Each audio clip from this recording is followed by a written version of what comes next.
Bismillahirrahmanirrahim. Assalamualaikum warahmatullahi wabarakatuh. Alhamdulillah kita dipertemukan kembali di meeting kedua dengan adik-adik sekalian. Sebelum masuk di materi yang kedua, harap kita semua berada dalam keadaan sehat walafiat. Semoga saudara-saudari kita dimanapun mereka berada yang sedang sakit diberikan kesehatan, yang memiliki masalah semoga dimudahkan segala urusannya, dan untuk setiap dari diri kita yang ingin belajar, semoga Allah berikan kemudahan, semoga kita semua diberikan kemudahan dalam menerima materi. Sebelum kita mulai pelajaran, baiknya kita berdoa terlebih dahulu. Berdoa dimulai. Berdoa selesai. Untuk materi di meeting kedua, materi yang akan membawakan adalah materi tentang sistem reproduksi pada manusia.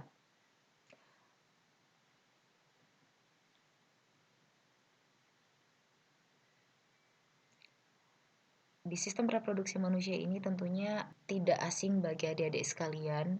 Hanya saja mengingatkan kembali sebelum masuk ke materi ini, kita akan mempelajari hal-hal yang lebih sensitif. Jadi, harapkan kalian bisa fokus bahwa ilmu ini, materi ini insya Allah akan membawakan sesuatu yang baik, akan berdampak sesuatu yang baik ketika kalian mengambil ilmunya secara bijak. Oke. Jadi tujuan pembelajaran untuk materi sistem reproduksi kali ini adalah yang pertama, kalian harus mampu mengidentifikasi organ-organ penyusun sistem reproduksi pada laki-laki ataupun perempuan. Jadi adik-adik harus mampu mengetahui yang mana sih organ-organ penyusun reproduksi di tubuh saya. Kalau untuk yang perempuan, otomatis kamu harus tahu apa-apa saja organ reproduksi yang berada di tubuh kamu. Begitu pula dengan yang laki-laki. Ataupun sebaliknya, jadi mau kalian laki-laki, mau kalian perempuan, kalian harus mengetahui dengan baik organ-organ penyusun sistem reproduksi yang ada pada tubuh kita ataupun lawan jenis kita. Kemudian tujuan yang kedua adalah kalian harus mampu menyebutkan fungsi dari organ-organ penyusun sistem reproduksi pada laki-laki dan perempuan. Kenapa? Seiring dengan berjalannya materi, kalian akan paham ternyata ketika misalkan sekarang mungkin usia kalian sekitar 14-15 tahun. Mungkin ada yang lebih atau kurang dari itu. Tidak lucu dengan usia seperti itu kalian masih tidak tahu fungsi dari setiap bagian organ yang ada dalam tubuh kalian. Jadi, kenapa organ ini harus kalian ketahui? Karena kalian sedang dalam tahap menuju proses dewasa sehingga kalian perlu mempelajari materi ini. Kenapa? Kalian harus tahu bagaimana fungsi-fungsinya sehingga kalian tahu cara mengendalikannya dengan baik, cara menjaganya dengan baik sehingga nantinya materi ini dapat kalian aplikasikan dalam kehidupan sehari-hari dengan menjaga kesehatan sistem reproduksi kalian. Sebenarnya apa sih reproduksi itu? Tentunya kalian pasti bertanya, reproduksi itu apa? Mungkin sebagian sudah mulai mikir, reproduksi itu ini, reproduksi itu. Jadi, reproduksi itu kenapa kira-kira? Apa itu reproduksi? Kenapa harus bereproduksi? Tentunya kalian sudah mulai menduga-duga jawaban dari kalian sendiri. Nah, kenapa harus bereproduksi? Karena seperti di kelas 7 sebelumnya, ketika kalian belajar tentang ciri-ciri makhluk hidup, satu hal yang paling membedakan kita, makhluk hidup, dengan benda mati seperti batu, mobil, dan lainnya adalah kemampuan kita bereproduksi. Kenapa? Karena kita mampu mempertahankan keberadaan jenis kita. Ketika seorang pria dan seorang wanita menikah, kemudian mereka menghasilkan keturunan, otomatis mereka akan memperoleh keturunan berikutnya, kemudian jenisnya akan terus bertahan sama dengan hewan-hewan lainnya. Ketika mereka melakukan proses perkawinan, maka jenisnya akan tetap berada terus-menerus dari waktu ke waktu. Inilah yang menyebabkan mengapa reproduksi itu diperlukan. Nah, apa itu reproduksi? Reproduksi itu adalah suatu proses di mana materi genetis suatu sel membelah diri menjadi banyak melalui pembelahan mitosis yang berfungsi untuk memperbaiki sel-sel yang rusak seperti kulit, hati, sumsum, tulang, dan lainnya. Perhatikan, materi ini pekan sebelumnya sudah bahas bahwa pembelahan mitosis adalah suatu pembelahan yang mana pembelahan tersebut terjadi pada sel-sel tubuh kalian. Kenapa? Melalui pembelahan mitosis, perbaikan-perbaikan sel-sel kalian yang rusak seperti kulit ataupun hati itu akan diperbaiki melewati pembelahan mitosis. Nah, reproduksi itu apa? Suatu proses di mana materi genetis diturunkan dari satu generasi ke generasi berikutnya sehingga keadaan suatu proses, suatu spesies dapat dipertahankan melalui meiosis. Perhatikan, kenapa di pekan sebelumnya memang membahas tentang materi mitosis dan meiosis? Perhatikan di sini. Di sini ada kata mitosis dan di sini ada kata meiosis. Nah, reproduksi ini berbicara tentang mempertahankan keberadaan jenisnya dengan cara ketika kulit kalian, hati kalian mengalami kerusakan harus dilakukan atau tubuh akan melakukan pembelahan mitosis. Sedangkan untuk menurunkan materi genetis dari generasi ke generasi harus melalui proses meiosis. Kenapa? Karena meiosis adalah pembelahan sel yang menghasilkan anakan setengah dari jumlah kromosom sel induk. Jadi ibaratnya gini, kalau mitosis itu terjadi pada sel tubuh, sedangkan meiosis itu terjadi pada sel kelamin. Sehingga dalam tubuh kalian, misalkan kalian sekarang ya, adik-adik yang sudah mengalami menstruasi berarti sudah menghasilkan sel telur. Sedangkan adik-adik yang sudah mimpi basah berarti sudah menghasilkan sel sperma.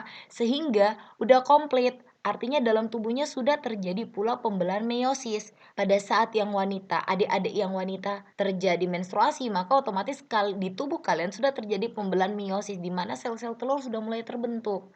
Nah, ketika tubuh kalian luka, yang terjadi adalah proses mitosis. Sehingga untuk anak dewasa itu sudah terjadi pembelahan mitosis dan juga pembelahan meiosis.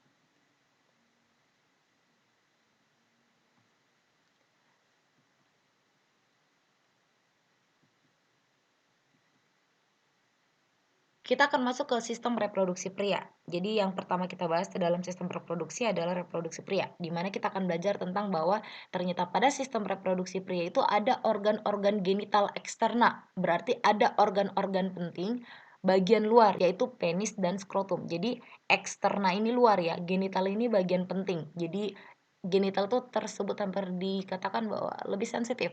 Organ-organ sensitif bagian luar tuh terdiri dari penis dan skrotum.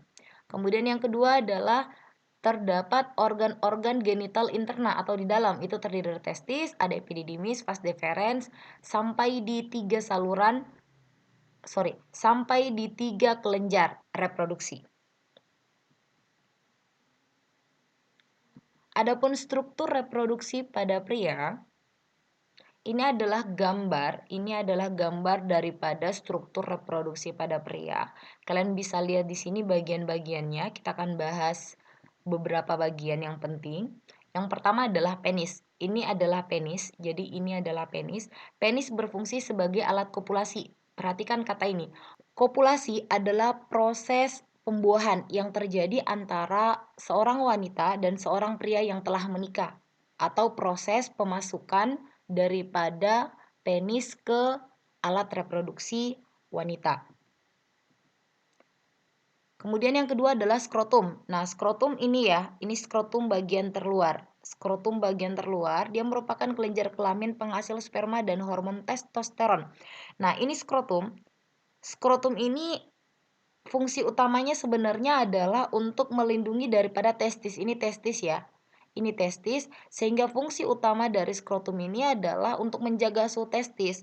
Mengapa dikatakan dia penghasil sperma dan hormon testosteron? Karena di dalamnya dia membungkus daripada testis. Tetapi fungsi utama dari skrotum ini sendiri adalah sebagai pelindung daripada testis, sehingga dia akan menjaga suhu testis menjadi konstan.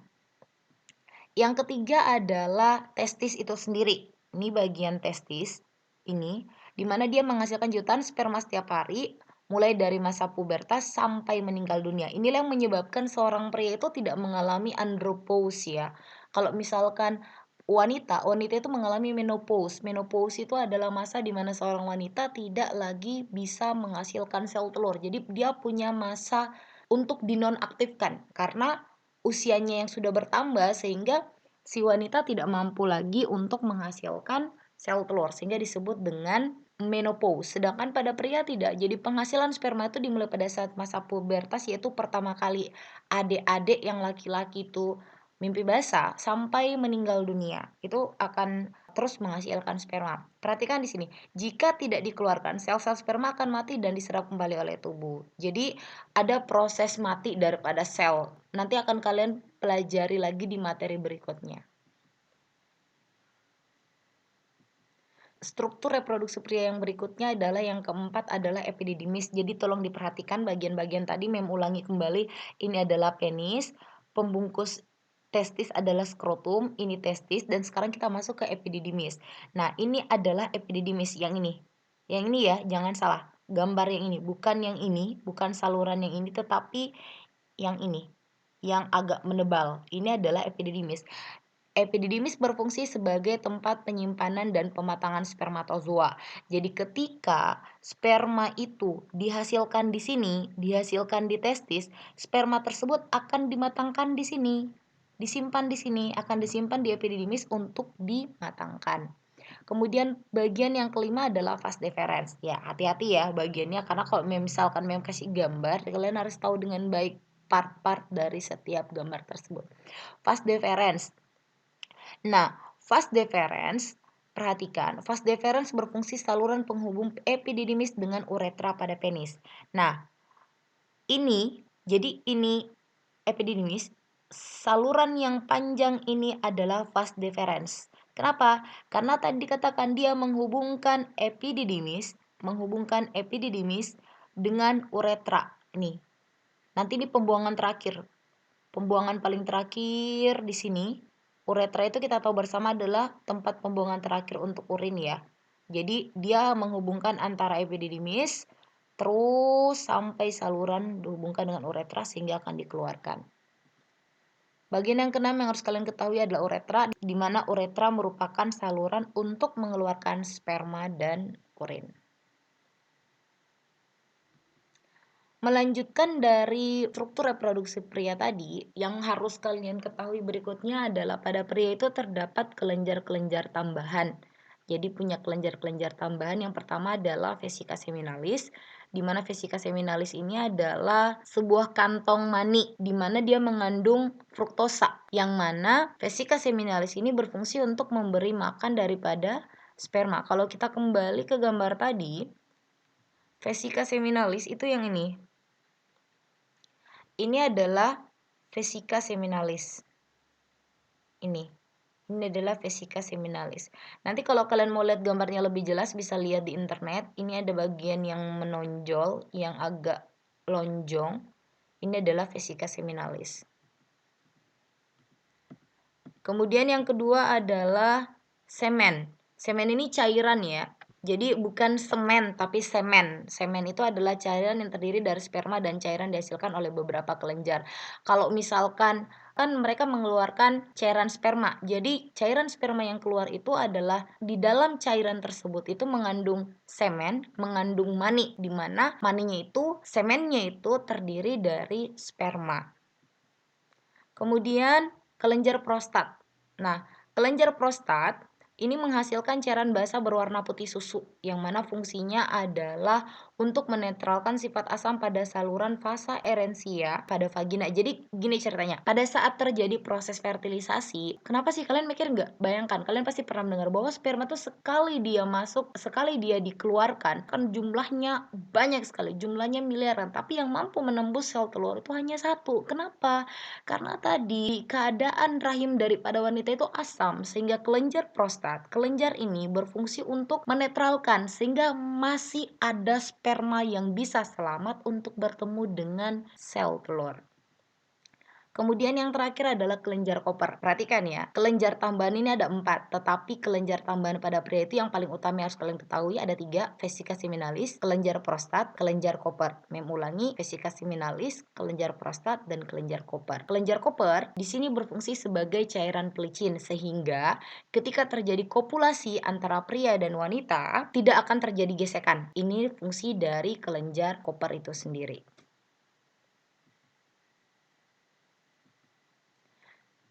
Kita masuk ke organ reproduksi wanita. Jadi ini adalah penampang gambaran. Kalau kalian lihat gambar di belakang, ini adalah tulang duduk ya. Yang ini di belakang adalah tulang duduk. Jadi dia terletak tepat di tulang duduk kalian. Ini adalah bagian-bagiannya. Bagian yang pertama adalah ovarium, yang di sini ditandai dengan kata ovari. Ini ovarium berjumlah sepasang ya. Ovarium kiri dan ovarium kanan ini berjumlah sepasang. Ovarium ini sendiri berfungsi untuk menghasilkan ovum ya. dan menghasilkan hormon estrogen dan progesteron. Jadi di bagian ini dia dihasilkan sel telur dan dihasilkan hormon progesteron dan estrogen dihasilkan di ovarium nih di sini. Kemudian oviduk. Oviduk itu yang ini, ada saluran ini atau disebut dengan tuba falopi. Oviduk atau tuba falopi. Nah, dia berfungsi untuk satu yang harus kalian tahu, di sepanjang tuba falopi ini terdapat silia. Kenapa ada silia? Karena ketika terjadi fertilisasi, sel telur terlepas ke sini. Sel telur akan terus bergerak menuju ke tuba falopi seterusnya berhenti di sini karena ada gerakan peristaltik dan gerak yang dibantu oleh silia yang ada pada tuba falopi. Sehingga nanti sel telurnya akan mampu bergerak dan berhenti tepat di sini. Uterus atau disebut dengan rahim. Jadi rahim yang ini ya. Ini rahim. Rahim ini otomatis kalian pasti tahu, rahim itu berfungsi sebagai tempat berkembangnya janin. Jadi kita yang sekarang ataupun orang tua kita dan anak-anak semuanya itu berkembang di dalam sini. Kecil ya. Memang kalau misalkan kalau dibayangkan kok bisa dalam perut seorang ibu berkembang dan hidup seorang bayi. Jadi kita harus benar-benar sayang sama orang tua kalian. Termaksud mem sendiri, begitu pula dengan kalian karena bayangkan dengan perut sekecil ini, uterus sekecil ini mampu untuk merawat kalian selama 9 bulan. So, lepas dari materi ini banyak-banyak minta maaf ya sama orang tuanya. Kemudian ada vagina. Vagina adalah ini bagian terluar sebagai tempat kopulasi untuk bertemu dengan penis dan juga pada saat kalian lahir lewatnya sini, lewat lubang vagina. Sama seperti materi pada pria sebelumnya, kita akan untuk wanita juga punya organ kelamin luar dan dalam, organ kelamin luar dan dalam, tapi yang pertama akan kita bahas adalah organ kelamin luar. Jadi organ kelamin luar itu terdiri dari yang pertama adalah klitoris atau klentit. Ulangi, klitoris atau klentit. Klitoris atau klentit itu merupakan bagian yang ada di sini ya. Dia ada di sini. Ini klitorisnya. Ini klitoris. Dia sama seperti penis ya. Jadi kalau penis itu adalah bagian sensitif pada pria, sama dengan pada wanita, klitoris pun adalah bagian yang sensitif. Jadi strukturnya sama dengan penis. Kemudian yang kedua adalah vulva. Ada labium mayora atau bibir besar dan bibir kecil. Jadi ini labium mayora, ini labium minora. Jadi kalau misalkan pada wanita itu punya bibir besar bagian luar dan bibir kecil bagian dalam.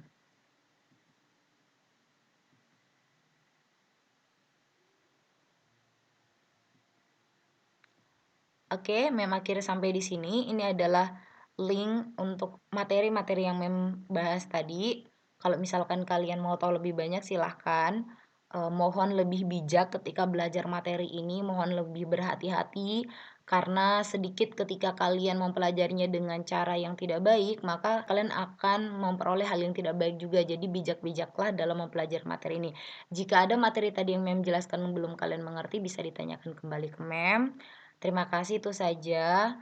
Semoga bermanfaat. Mohon maaf atas kekurangan yang ada. Assalamualaikum warahmatullahi wabarakatuh.